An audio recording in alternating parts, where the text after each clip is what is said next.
There we go. Hello, guys. Hello, and welcome to the channel. Welcome to another chat. And we've got lovely Katrina here to chat with us today. And first time we've kind of discussed and chatted on the channel, although the first time we did connect was, I think we were just trying to discuss. I can't even speak. Discuss off camera how long ago it was. And I think it must be a couple of years ago, but since that emotional code session, because I think you were doing your training and you needed some people to kind of like be your guinea pigs. So yeah, and obviously our journeys have developed a lot since then. And I just felt that it was really, really good to connect because I think people need to know more about healing, about the various forms of healing that there are out there, and emotional code, and now the attachment and trauma integration that you've been training in as well. But let's talk about you, talk about yourself and who you are, where you're based, what you do, and let's get into it. Yeah, well, where do I start with that? So, as a profession, I work with a consulting firm. So I work go into organizations, and it's consulting in the way of culture transformation. So a lot of communication. I use different psychometric tools that help people to understand themselves. So they have that self-awareness, and then as a team, they can learn about each other. So we always work with the individual and then also with the team. So healing teams, I guess, is kind of a theme there. When it comes to the more holistic side, I have done Reiki. I started Reiki in 1999. I think I had my master's by 2005. So I started with Reiki. Such Mm, a great place to start. mm, Um, because like it helps you to learn about just the energy and other people's energy, and that it's maybe not your own. So I use Reiki a lot as I've done the other modalities, just to tune into people and to kind of connect with them. mm, Um, so I started with Reiki. I've done some heart intelligence through Christian Pankhurst, art of feminine presence, a lot. So a lot of embodiment kind of work. mm. Um, and then got into Bowen therapy. That's Bowen. Yeah. So an actual hands-on modality for releasing um, pain and inflammation, and it's about aligning the body. Do you want me to Mm. go into that much detail at this point, or just kind of give an overview Yeah, and hey, yeah. Just go with the flow, whatever you feel. Yeah. then 6 hours later. Yeah, so the Bowen therapy, really fabulous because we hold a lot of trauma in our body. So what I was learning is that we can release it and the body can come into alignment on its own. Our bodies already know. So I would see people with issues that were, now I'm learning about trauma that much more, but they would have physical issues and they want to, reduce the pain, and this helped to release that out of the body. And now I'm linking it back to how there can be trauma and how we hold it in our body. And that's what was happening in those sessions, Mm, or not happening because people like to hold on to their stuff. yeah. So I did some mindfulness and meditation classes. I called them somatic activation, where I would incorporate the meditation, the mindfulness, get everybody sort of in their body, and then I would go and do a short treatment to help kind of somatically activate people, so that they could create change in their life. Mm, And so then I did the emotion code. I apparently like to work with emotions. I've right. been thoroughly clearing my own emotional debris, emotional hygiene work, lots of emotional hygiene work. And now I'm getting more into the actual trauma piece. Mm, So I just completed the attachment and trauma integration um, therapy modality. There is more to it, but now I'm starting to practice it. And what Yeah. that's about is diving into people's, and I don't, when I say diving in, I don't mean bringing up the story, but we're looking for where the trauma is and actually releasing it. Um, Similar to emotion code, where you don't have to go through the entire story, but you can release it out of your body and out of your system. So that's it Wow. in a nutshell. There we go. That didn't take. Wow. Quite a lot. I didn't actually know that you'd done that much. You've done a hell of a lot. What made you want to learn, like obviously going back to where you started learning the Reiki. What was it for you that you felt you needed to learn Reiki for? Was it something personal within yourself that you were working on, or was it like a Yeah, I spiritual think path? how old was I was 22 then. I got old. Yeah, 20, 22. Yeah, I was 22. There was relationship things, and that's a theme. And I actually am just learning something new, which we can talk about as well, having to do with conscious relationships and Hmm. um, my own conscious um, process with men. So we can talk about that. But at that time, I had been in a really great relationship, a really bad relationship, and I there was a certain connection that I had in the good one that I was really aware of. So I started exploring like energy based on that because the connection, that soul connection where you can really feel what's going on with somebody else. Hmm. Um, and I didn't have like nobody teaches you Yeah. about Yeah. how energy, Yeah. and then You're just kind of thrown into life to experience it as best as you can and muddle yourself along the way as working things out. Yeah. exactly. And I wouldn't ever say an awakening, but I've always just been interested in, I guess, energy. I didn't think of it as energy, but kind of how Mm. people work and meaning and that sort of thing. Yeah, because I mean So obviously the emotions and all that aspect of ourselves, it's all a form of energy anyway, and how we integrate those emotions within our lives and how we release things and what have you. It all comes back to energy at the end of the day. I know a little bit about the bone technique. One of my friends and clients and students actually, she's had bone therapy before and she swears by it as well. And um, she's found real. I mean, although she's now attuned to Reiki one, but she also finds great benefit with the bone technique. So and I know and I understand about like the pain and how it can remove and ease the pain from the body because of this held trauma and imbalance. But do you want to talk a little bit about that, about how that works? uh, so your question is about how basically we are holding that energy within our body. Is Yeah, that and how kind of like the bone technique works with that.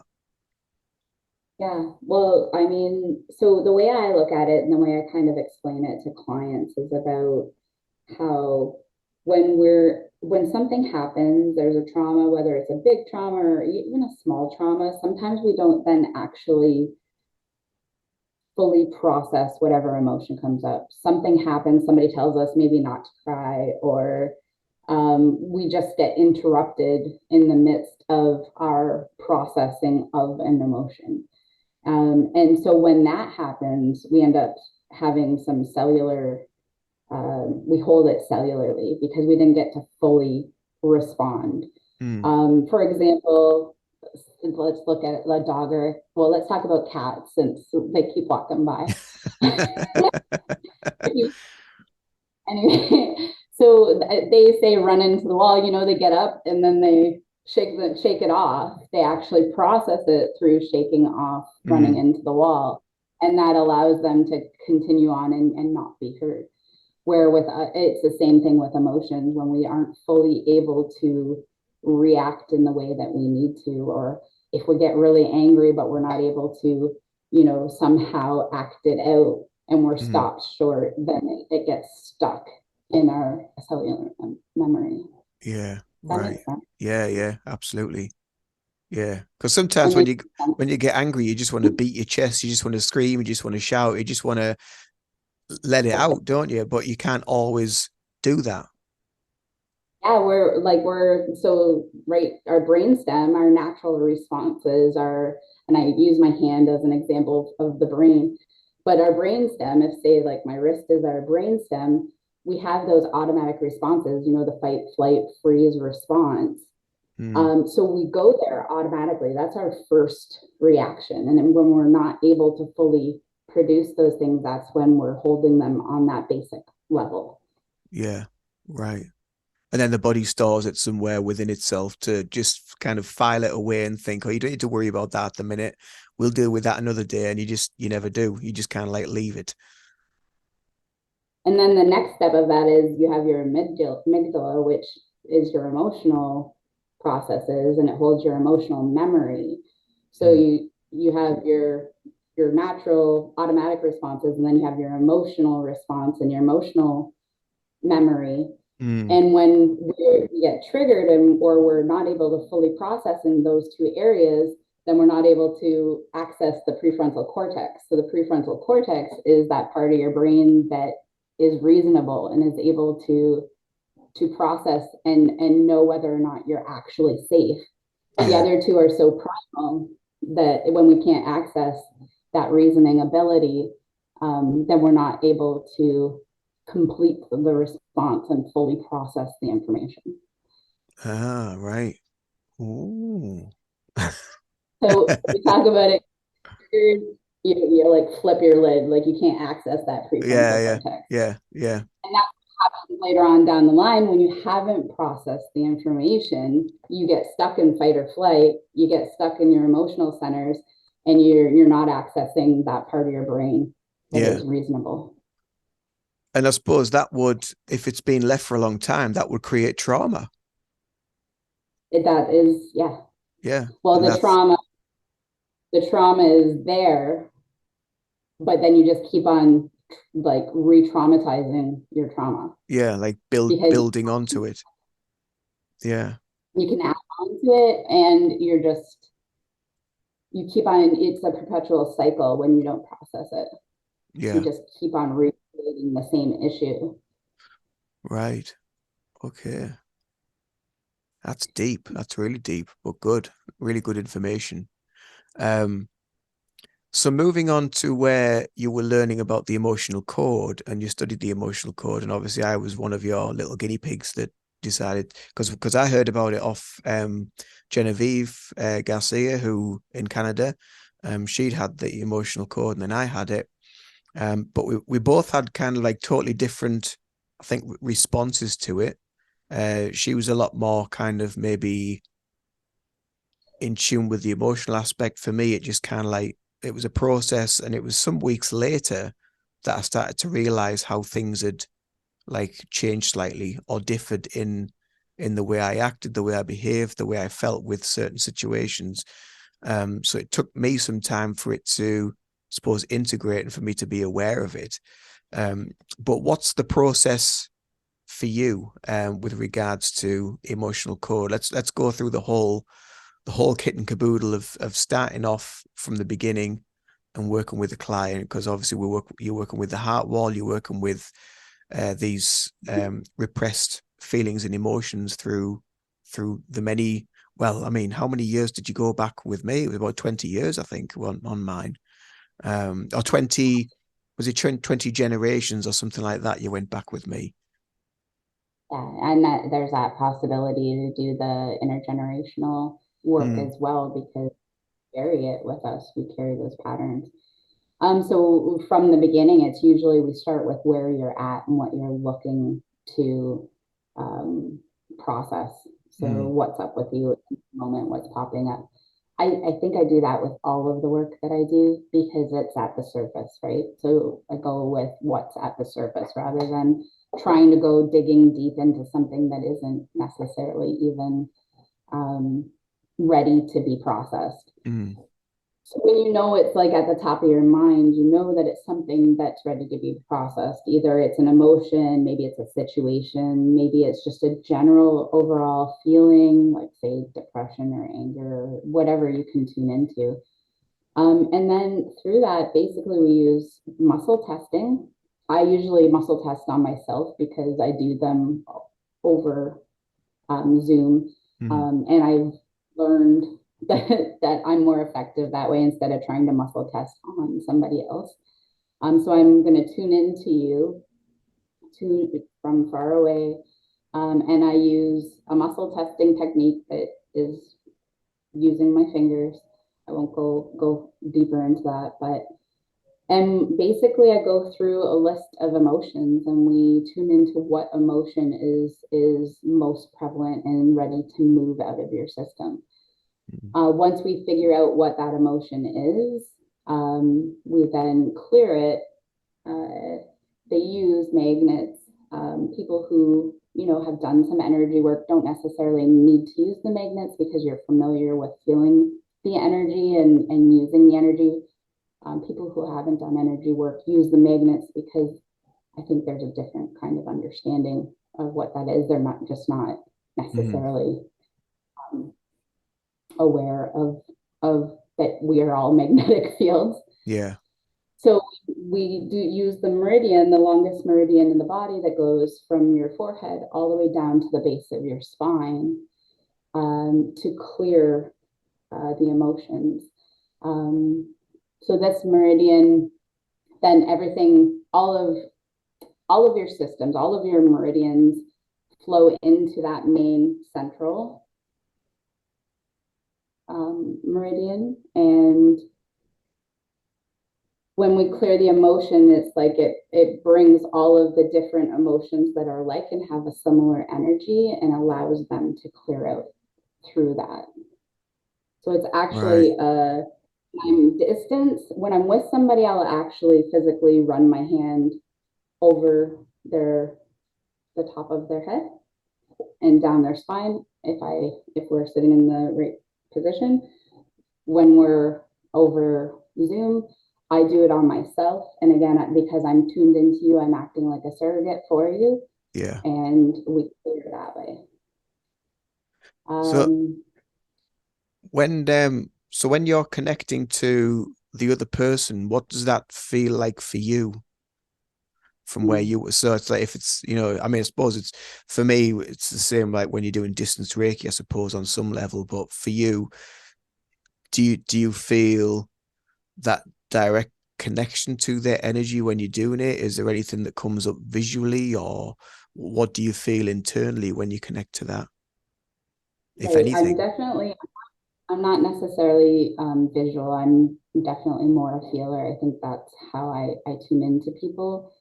So for me, there's like I clear myself out. And then I'm subtly feeling the person I'm tuning into, but it's almost like they're sort of behind me. Hmm. Um, so then when there's movement, I can feel it through my body so that I essentially can feel what I feel like you would feel. Right. Okay. So you're almost kind of like in effect channeling their energy in a way where you're kind of feeling their what's going on internally for them, but in your body. Yeah, I'm just trying to see if channeling is the right word. I'm not sure channeling is the right word, but that just might be my association with channeling. Not that there's anything at all wrong with it. It's almost like you're alongside. Mm, right. I suppose it's akin to, say, if somebody stood behind you and you know there's somebody there and you can almost feel, if it's a man or a woman, you can feel their energy and you can kind of feel what's going on with them, but on a deeper level. So you're connecting a bit deeper to that. Just it's Well, like and I, sorry, go just finish your feeling thought. just feeling that presence of them. Um, Yeah. yeah, So yeah. when I do Reiki, I do go in therapy, in general, I know what's going on with somebody based on how my body feels. Mm, right. Yeah. Um, Maybe it's kind of like a channeling, but it's also just like I talked about the one boyfriend I had when I was young that made me sort of start being really curious about the energy work. And it's like I knew what was going on with him Mm, all the time, which is kind of weird. Like I was just tuned into somebody, mm. and I guess it is kind of through me, but I It's turned it off for a long time it's too. almost like So kind of it's not the same as, but it almost kind of reminds me or makes me think of kind of like physical mediumship, that level of channeling where you're aware of what they feel, what they're thinking, what they're going through. So uh, channeling probably isn't the right word, but that's the closest word I could think of to kind of represent what I was trying to get to. yeah, yeah. So, yeah. I think you're right. I don't know if there's quite a word for it, or it could even be like a I don't know physical mediumship kind of thing, It could where be on a part of that sort of ability, because we've all got this stuff within us anyway. We've all got these abilities, and some of them come to the forefront when we get in touch with that side of ourselves. When we're working deeper with energy, we're more um in tune to it, and we attune to that feeling of that person. And and I feel like everybody has so many gifts, and we're not really taught how to tune into our own. Like we kind of search for what everybody else is doing, mm, yeah, yeah, and resonate maybe and it lead us in that direction. But I just they're everybody's unique to a degree and how they take things in it, and sometimes labeling it doesn't even make sense, mm, you know. yeah, In my from my point of view, because as we're talking about this, it's making me understand a lot of other things that are like right now present with me, that I'm working out as well. mm, So this is a real conversation. It's helping yeah, me process understanding yeah, my current life. yeah. I think these chats do that. These discussions do help a lot of people in certain ways, because when you're able to talk about it and discuss it with other people that may be like-minded, that you can Yeah, kind of like you can get a little bit deeper into what it is and who you are and what you're experiencing. yeah. And especially when there's that curiosity. Mm, yeah, yeah, definitely. And like you say, we're not taught or shown or educated in any way on how to deal with this stuff. So that's why these discussions are so important. And even in going into the realms of mediumship, even that, because like you quite rightly say, a lot of people just want to follow everybody else rather than look at their own situation or their own baggage or whatever that they need to deal with. And again, that's another reason why it's so important to have these chats and have these open discussions about it. I think that's why I wanted to come to the forefront. I like your listeners, like or viewers. I want them to really understand that they have their own unique abilities, and Mm. that's something I've been kind of tuning into with people lately. Is like people are really amazing, Oh yeah. and they don't know what they have to offer, but Mm. they've got a lot to offer. Yeah. There is just like that emotional kind of baggage and um, patterns and that we're not clearing, Mm. um, but can be cleared. Yeah. It Yeah. can be hard and Yeah. it can hurt a lot. Yeah. Absolutely. Sometimes that's a process people don't want to take. They don't want to take that process because it is going to be painful or it's going to be hard. Um, but I think so. I think you get to a point where in life, whether it's from past lives or the life now or maybe future lives, where you get to a point and you're like, okay, I need to deal with this now. It just keeps recurring. It keeps repeating. Why is there a pattern there? Why does it keep coming up? What is going on? I need to get to the bottom of it. And that's another reason, um, you know, people like us are here to help in some way to facilitate that. Um, Oh, so I think you're yeah. So the latest modality that you've been working with, obviously you'd said it's kind of similar to the process of emotion code, but that's attachment and trauma integration. So yeah. talk about that a little So bit. that's so similar to the emotion code in that you're not having to get deep into the story, but when you do have like large traumas and even just repetitive, more complex type pattern trauma, it's a way of basically bringing yourself into your body, or you're guided into your body as you sort of remember the trauma. And you don't have to remember it as a story. It's just like being aware that there's something there. And then um, through embodiment, that somatic presence with the situation, then discovering what it is you need instead by asking that part of yourself. And then, so I talked about the brain. When that trauma, okay, sorry, let me just come back a second. So when we've had a trauma in our life, we can re-experience it regularly, sort of like PTSD, where there's like flashbacks, right? Mm, Say it wasn't something that was just one time, and it is, but there may be like multiple times that a trauma has occurred.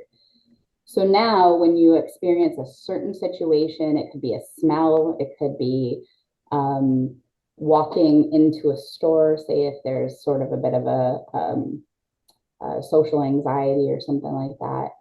There can be very small things that can trigger us into an emotional response. So now we're going into fight or flight, where we're mm, fighting.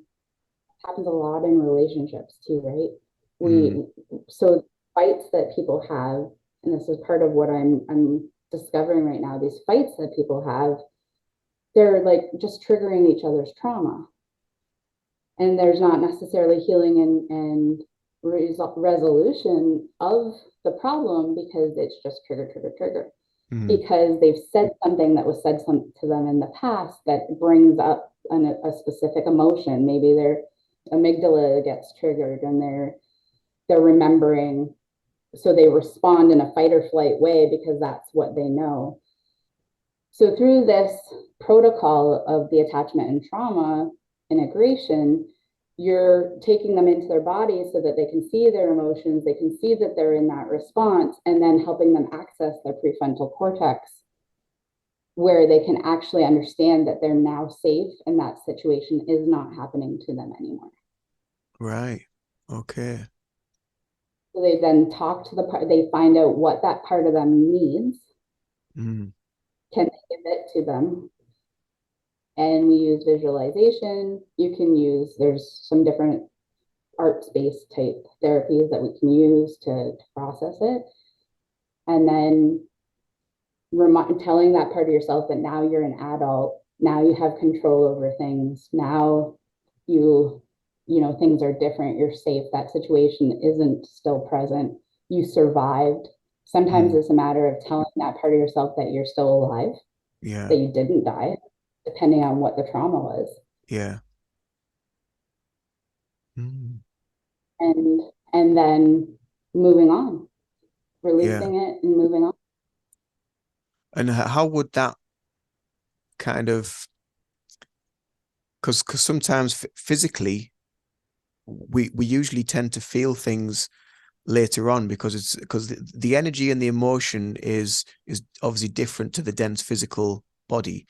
So physically, would anyone feel something physically, say, the next day, the next week? How would things be released into the physical body for them to experience and feel? Or is it something that just is just released and then that's it? Well, all of that, like even just responding to life in a different way because you're not afraid anymore.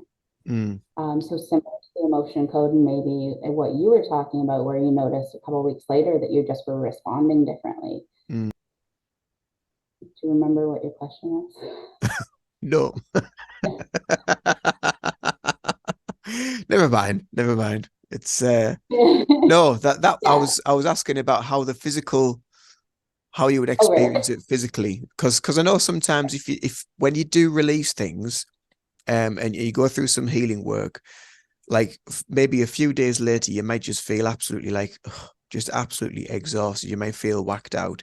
You might actually experience um other emotions that arise up, because obviously when you're dealing with this energy and the layers, you peel back a layer, you expose another layer. So something else might arise within the physical body. You might even experience discomfort around the body because you've released something and something else has come up to make you aware of something else within the physical. So is that something that would possibly happen as well? Yeah, all of that.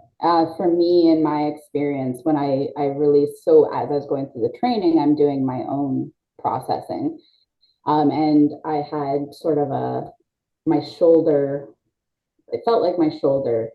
Um, and it was like, okay, do I need this anymore? No, I don't need this anymore, but it kept being there. So there ended up being a lot more layers that I was dealing with, that had to do with the heart, Mm, and actually opening my heart. And uh, for me, as a result, I'm more loving, I'm more positive, I'm more myself. mm, yeah. But there was this physical, I noticed it on a physical level, and that could also be because of just how I'm built, right? Mm, So physically, emotionally, um, and time isn't a factor. So if you're doing any of this work, your processing may start before your session, mm. and Yeah, yeah. after. Um, so you might notice emotions leading up to and then following. I have you experienced that before, Ian? I have with some clients that have booked Reiki, and as Yeah, soon as they've booked it, the healing's already started because things are yeah, starting to show, starting to arise. Even though I haven't done the session, they're already going through some sort of releasing or integration, or something else might be going on. And then like a couple of days after the sessions, they're just like, oh God, I don't, they really start to question a lot of stuff about their lives, about where they're at, about what they're feeling. Some people will be like feel like amazing and totally relaxed. Some people will be like a lot of other emotional stuff will come up and it'll surface. And that's why I'm trying to explain, look, the work that we're doing, it's not going to go straight to that problem, because if you go straight in there and pull it out, you could actually do more harm than good. So you need to work through these layers gradually with Reiki. And then when we do yeah. reveal something, something else is going to come up, and you will start thinking, well, I wasn't feeling this before. Why am I feeling it now? And then you start to realize, because you're processing and you're integrating things within your life, that there is another level of something that needs access, needs some level of knowing sent to it. 100%. And that's why I was saying, like, it can be hard and it can hurt, Mm, yeah. but having that sincerity for your own healing path and dedication to Mm, to yourself, um, there is like something on the other side that's really, really valuable. mm, definitely. Definitely. It's hard to want to go. There's an ego death that happens too, right? So Mm, you're familiar with the dark night of the soul, right? yeah. Yeah. And hero's journey where you're going to go through some really dark, well, maybe not everybody needs to go through like a very, very dark time. It depends on where you are on your soul evolutionary track, right? Mm, um But it doesn't have to be hard. It's actually harder when you resist it than when you go through it. Yeah. So the pain comes in the resistance of following through. It doesn't come in the actual healing. Yeah. Yeah. So the When ego our creates ego, more pain. Yeah. because it's so afraid, there's an ego death happening. There's part of your ego that is melting away because you're choosing to be um, who you really are. You're choosing to step into your own power. Yeah. And your ego, whoa, we don't know this. We only know all of these old patterns. We only Mm. know these old reactions. Yeah. And now you want us to be different. It feels like it's dying. Yeah. Yeah. Yeah. It's that element of almost, well, it is. It's like it's reprogramming your very way of being, your consciousness to a new way of being. And once you start to transform and transmute the feelings and emotions that you're being going through, you come into a new light of existence where you're like, wow, is this how good things really could be? Like, and then, but then it gets better. But you still, I mean, for me, I still go through ups and downs because I'm constantly doing the healing work as well on myself. So it's not always going to be, hurrah, we're here. It's May never be hurrah over here, but you're better. yeah, yeah. You You know, just you do you feel lighter because you have a clearer understanding of who you are, where you were, where you are now, the massive journey that you've taken in between, and you just feel lighter, and you have so much more knowledge and so much more love for yourself as well because you have that knowledge and that power internally. yeah, that's a really great point. The love for yourself that you can find is incredible. Mm, Um, and there's like a soul retrieval that happens, right? yeah. That's the main way I see it. It's like as we go through different things in life, and as we're born into this life with our ancestral trauma, there's pieces of our soul that are sort of fragmented and out there. And as we go through this healing process, we're pulling back parts of ourselves. Mm, Um, I mean, I have some other like theories about what's going on there and even like our timeline. Like it's like you're gathering all of the parts of yourself that are healthy and whole and you're reintegrating them back into who you are. And so then when you start going through the hard times, you're still okay. And that self-love is a big part of that. yeah. Yeah, I totally agree Yeah. with that, and I totally agree with the the I suppose that there's various concepts across many traditions and cultures, but about this soul fragmentation of when you're born, and there's little aspects of yourself kind of all over the place, and because we are multidimensional and we're all experiencing something on a different reality, but doing that work and bringing aspects of that back in is it's almost like putting the jigsaw together, creating that jigsaw, putting it, making it whole, to make you whole again, because that's basically what healing is. It's making you whole. That's what the word means, to be whole. So yeah, Well, yeah, wonderful. So talking about ancestral trauma, how would that what's your understanding of how that affects us in this life and how it moves through? well, looking at it from a trauma perspective, like we all have ancestors who have been through some significant trauma, Mm, and that trauma can get passed down through patterns. So that trauma, remember, creates those flight, freeze responses. There's the emotional responses,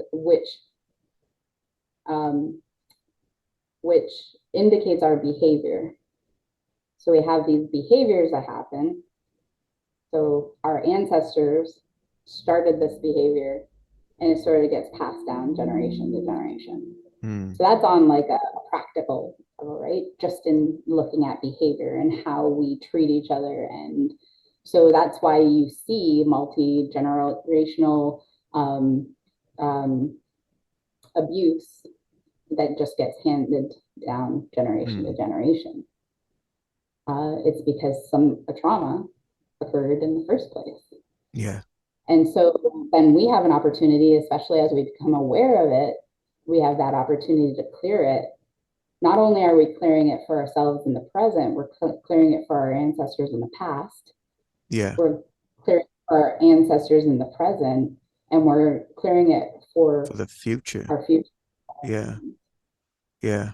Absolutely. And yeah, totally get that.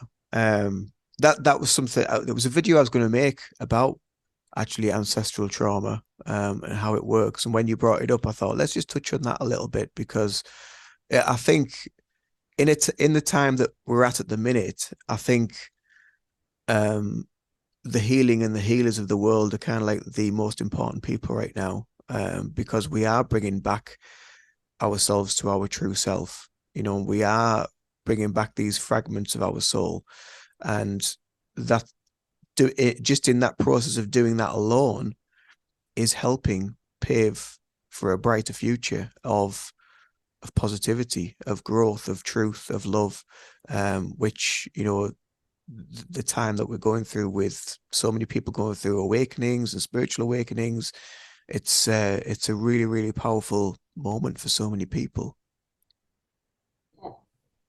Yeah, yeah. So I've been exploring too, like the relationships, right? So I am in the dating world right now, and this trauma awareness for me, watching how we have a lot of adults walking around who have a lot of trauma, and they're just reacting to each other, which I kind of mentioned. Mm, And when you have healthy, whole, secure people, there's that opportunity for the people who are wounded to also heal so you can impact other people. What I've been really aware of and part of my journey is staying open hearted, watching other people respond based on their past experience, not taking it personal, still being loving and open, allowing them to go through what they need to go through so that, well, it's not so that as a result, what I'm seeing are men sort of realizing something different about themselves because everybody not just abandoning them. mm, So we have these adults walking around who have been hurt and in relationship, and they're expecting it again. Then when you bump into somebody who's not expecting it, you have that opportunity for healing. mm. Am I making sense? Yeah, well, it's almost like a transcendent moment, isn't it, between two souls? It's the same as, I suppose, expanding consciousness to when you work on yourself and you bring yourself into a beautiful alignment within yourself, and you find that heart center, you find your soul, you find who you really are, and you follow your purpose, you follow your path. When you get that and you feel that and you touch that, that light that is within you that expands touches the next person and the next person, and every single person that is around you gets an element of that light, whether they're aware of it or not. They're experiencing it, and they're receiving it. They're receiving love that is basically coming from you. And again, this is where the ego can crop up with a lot of people, because people that can feel may be able to feel that they may have a lot of trauma, a lot of darkness, they might have entities and attachments, and when that light shines on, it makes them trigger because they don't want it, they don't like it, and that's when they so that's then the test for us to either react out of fight or flight, or remain present, remain open, and just continue to shine, which can be challenging. But Triggers your own stuff. It's yeah, that then that it's none of it's personal. yeah, Not to like you, and their reaction to you isn't personal, right? mm, But yeah, it's really fascinating for me to see how everybody just goes around. rejecting and abandoning each other. Like there's no room for healing in that world. And mm, different things that I saw online about how you deal with the situations. Oh, well, you know, they're not paying attention to you. Um, they're not texting you back or something like that, then they're not good enough for you. Or and maybe it's true to a degree, but there's wounding there. So then we're just rejecting, it's just perpetuating the same patterns. yeah, So what I've been really exploring lately, like you said, being able to stay open, not allowing it to trigger me, and when it does, recognizing, oh, I'm in my stuff right now. mm, My stuff is based on somebody from my past, not from the person in front of me. yeah, yeah.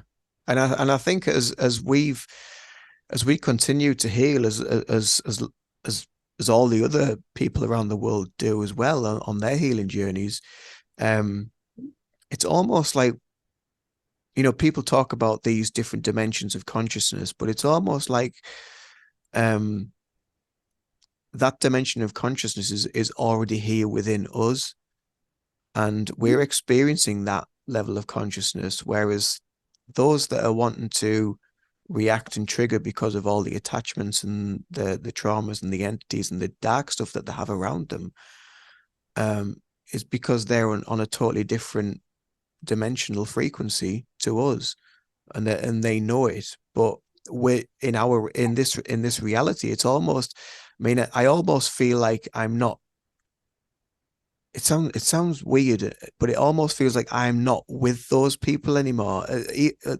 I don't mean that in a disrespectful way. I just mean it like I don't feel like I vibrate on the same frequency as a lot of people, and I just feel separate, if that makes sense. It makes perfect sense to me. And like you said, it's not everybody's like on their own evolutionary path, right? So Mm, they're where they're at in their evolutionary, and we've been there and we may even have to go there again. So mm, it's not about, it's just where we are right now.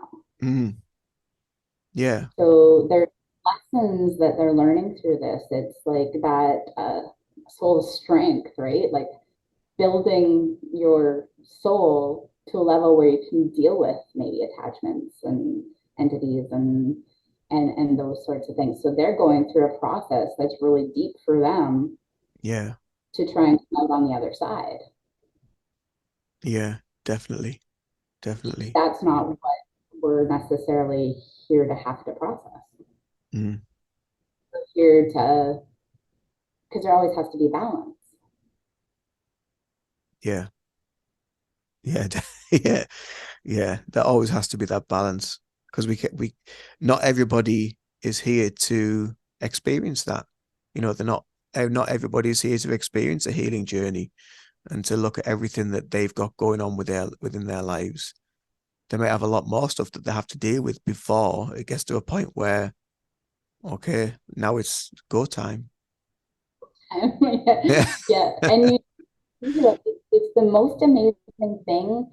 I'm sure well, you can tell me if you've experienced it when you see somebody's soul sort of emerge out of the chaos, where they all of a sudden are really aware of themselves Mm, and the heart center, and that affects me. Like I saw somebody go through that process, and it helped me open up more mm, because all of a sudden they went from being somebody who had, their head in the sand to being somebody who was completely, it was amazing, and they didn't have to go through all of the knowing like I have yeah. to. Evolve. Their soul all of a sudden was like, whoa, there's something different, and Yeah. I'm ready for it. Yeah. Absolutely.